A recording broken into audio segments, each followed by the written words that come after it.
Ating mga kababayan, maganda ka rin! Kapag ibang siya! gutom na ba tayo?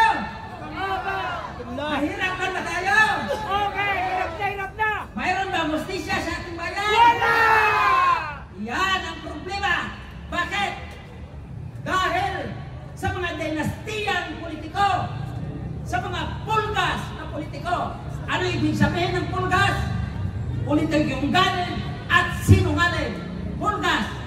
Kung kaya, ang ating mga mamayan na nakatira sa mga lugar, sa mga probinsya, sa mga rehiyon, kung saan naglipana ang mga dinastiyang politiko o mga pulgas, politikong galit at sinungaling, kaya laganap ang gutom, kahirapan at kawalan hustisya. Wala hustisya sa ating mga kabundukan sinisira. Wala hustisya sa ating mga magsasaka na imbes patanimin, lagyan ng pondo para magtanim ng marami. Nag-i-import tayo. Wala hustisya para sa ating mga katutubo na inaagawan ng kanilang lupain, binana. Bagkos binibigay sa mga mayamang mga dayuhan, mayayamang kumpanya at kinakawawa, pinapalayas ang ating mga katutubo, ang ating mga kababayan na doon natitirahan. Katulad na nangyari sa Tugsok.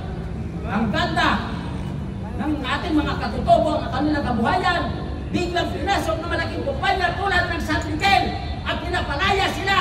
Saan ba ang hustisya dyan? Wala! Kaya, mga kababayan, dahil sa mga dinastiyang mga politikong pulgas na yan, mayroon tayong dinaranas ngayon, gutom, kahirapan, dahil kawalang hustisya. Kahit baliktarin mo yan. Dahil sa kawalang hustisya, kaya may kahirapan. Bakit may kahirapan? Dahil may kagutuman. In total, wala tayong hustisya. Kaya, panawagan natin sa ating lahat mga kababayan, huwag nating tangkilikin ang mga pulgas. Ulitin ko, ano ibig sabihin ng pulgas? Pulgas, politikong galing at mga sinungaling. Maraming salamat po. Magandang gabi.